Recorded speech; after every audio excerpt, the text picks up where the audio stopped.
Hello all, welcome to study 97 of the Solving Studies to Improve Chess Calculation series. This study, as you can see here in the thumbnail, was made by Daniele Gatti and he dedicated it to all composers of the world. He wrote my thousandth chess composition after exactly 10 years of work, a small chess IQ to close the door with elegance and simplicity, dedicated to all composers in the world by Daniele Guglielmo Gatti. Well, I found the study very appealing because, as you can see from the position, it opens to curiosity. And so, although I don't think this is going to be hard, I believe it's going to be fun. Daniel Gatti is very active, he's young. He composes a lot of chess compositions, so the thousand that he refers it's to all his works from endgame studies, of course, to orthodox self-mates, direct mates, help mates, city movers, reflex mates, fairies, retros, and so on. So, a very active Italian chess composer.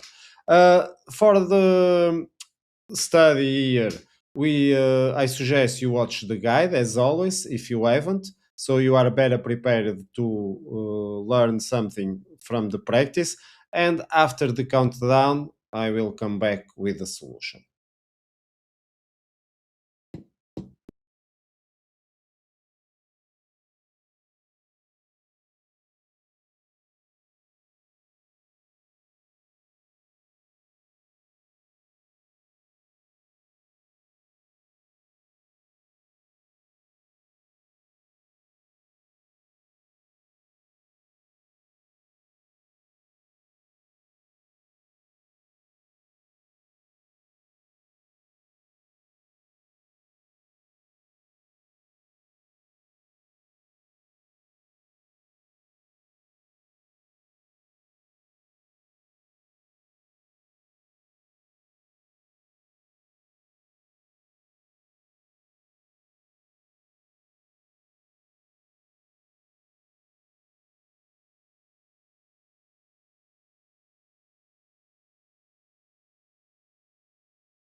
And here we are. And as always, let's start with the first move, which is kind of a pity, but because the study is simple, it's fun but simple. And the first correct move is bishop c5 check. Well, let's see what is going on over here. So it's fun to have this piece, this position.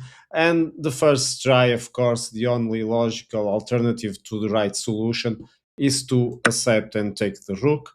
But this is going to allow black to pin our bishop, so maybe we can move it the king away. But now the rook takes the bishop, and now white, we are trying to go for a draw, so we are trying to go for a stalemate. But here black can simply play this simple technique. We saw this when was making the videos about the rook versus pawn in the game. I don't know if it was on them, but I think yes. And the solution is simple. So the main line goes with the king coming to h7, which seems like the best one. Of course, after the move h7, well, black can simply checkmate. The king can't move, and so this would be game over. So the continuation on this sideline is to come with the king to h7, but now this right move from black, well, forces us to go back, and when we go back, this is simple checkmate in game over for white. So after seeing that this try doesn't work because our king is without space after we take the rook, well, we are going to find, of course, the check. Of course, the king shouldn't come up because otherwise white simply can take the other rook, and now with a bishop and a pawn and a king, it's going to be a draw. So the king is forced to come to the side to e8. Now white to move, and the continuation we saw now works because we take the rook takes, pinning our bishop. Of course, we don't want to lose the bishop, but now we can go to g8 instead of h8. Of course, the rook can take our pawn, but now we advance the pawn. The same idea doesn't work anymore because if the rook comes here, I can simply advance the pawn once more, or for example, to go with, let's say, h7. And the other alternative over here is to play rook f7 if we want to finish in style. This was, in fact, the solution recommended by Daniele Gatti. I think he wanted to make it fun until the end, and also mixing a bit of the self mates he composes. This is not going to be a self mate; it's going to be a self draw. So let's help him. And we advance the pawn, so now we check the king comes up. Of course, now the rook can come up, and this is going to be a perpetual movement, so it will be a draw. But now the rook can sacrifice going to h8. Of course, the king takes the rook, and now it's black that forces the draw with this curious and interesting haiku from Daniele Gatti. Hope you also have enjoyed it. Fun one to end this video, and see you again in future studies. Bye bye.